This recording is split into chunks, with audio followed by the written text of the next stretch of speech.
Memory interleaving. तो इसमें क्या होगा कि जो भी मेमोरी है उसे हम सेपरेट पार्ट्स में डिवाइड कर देंगे। क्यों? क्योंकि इससे पहले की वीडियो में हमने एक टॉपिक देखा था हज़ार्ड्स का, टाइप्स ऑफ हज़ार्ड्स। उसके अंदर पहला हज़ार्ड क्या था? Resource conflict. ठीक है, उसे आप स्ट्रक्चरल हज़ार्ड भी बोल सकते हो। तो उसमें एक ये स्ट्रक्चरल हज़ार्ड था, दूसरा क्या था? Data hazard.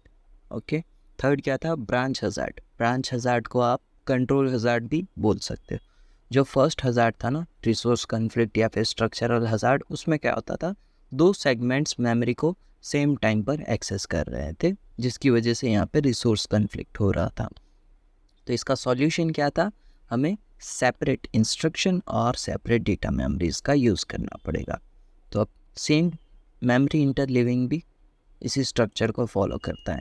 यानी जो भी सेगमेंट का इशू था ना, एक ही टाइम पर दो सेगमेंट्स सेम मेमोरी को एक्सेस कर रहे थे, तो यहाँ पे मेमोरी को ही हमने डिवाइड कर दिया है ताकि जो प्रॉब्लम है उसे हम सॉल्व कर सके। तो यहाँ पे एग्जांपल के लिए आप समझो कि 1 GB की एक पूरी मेमोरी है। ठीक है, 1 GB की एक टोटल मेमोरी है, उसे हमने यहाँ पे 4 सेगमेंट्स में डिवाइड कर दिया इनटू द 256 MB।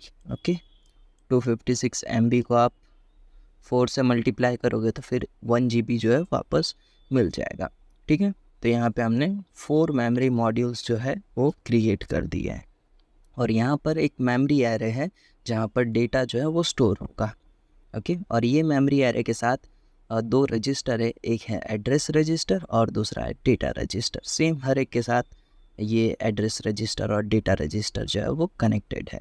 और यहाँ पे एक कॉमन एड्रेस बस है और एक यहाँ पे डेटा बस है।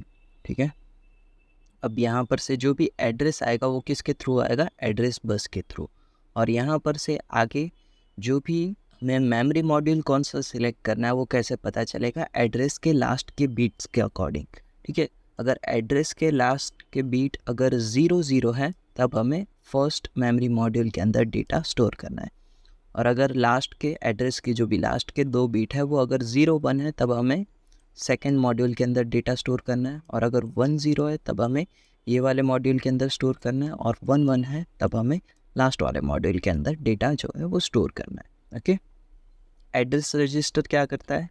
जहाँ पर भी हमें जो भी मेमोरी एक्सेस करनी होती है उस मेमोरी का एड्रेस रखता है। ठीक है, फिर वो एड्रेस रजिस्टर उस मेमोरी को पॉइंट करेगा और फिर वहाँ पर डेटा जो है वो स्टोर होगा। और यहाँ पर ना एक और चीज़ आएगी, यहाँ पे एक रीड आएगा और एक यहाँ पे राइट का भी इनपुट आएगा। ठीक है, यहाँ पर से जो भी डेटा रीड करना है या फिर राइट करना है वो यहाँ पर परफॉर्म होगा।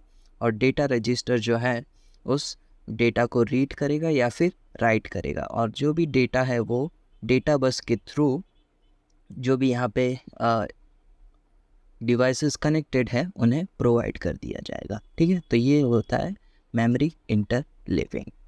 ठीक है, ये सब वही चीज़ें लिखी गई है, यहाँ पर से देखते हैं। The address register receives information from a common address bus and data register communicate with by directional data bus.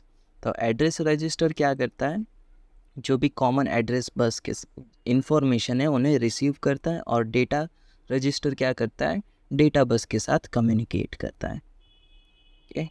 The modular system permits one module to initiate a memory access, while other modules are in the process of reading or writing a word on each, and each module can honor a memory request independent of the state of the other modules. तो ठीक है, यहाँ पे क्या हो रहा है? ये रीड राइट का ऑप्शन जो है ना, इनपुट है ना, वो हर एक के अंदर आएगा। यहाँ पर भी रीड आएगा, यहाँ पर भी राइट आएगा, हर एक के अंदर आएगा इस तरह से रीड राइट। ओके, अगर मान लो कि ये वाला मॉड्यूल जो है अभी प्रोसेस में है, ठीक है, ये वाला मॉड्यूल जो है अभी प्रोसेस में है, तो ये जो बाकी के 3 मॉड्यूल्स हैं ना, ये भी जो भी इनकी अपनी अपनी प्रोसेस है वो सेम टाइम पर रन कर सकते हैं। इसमें कोई दिक्कत वाली बात नहीं है।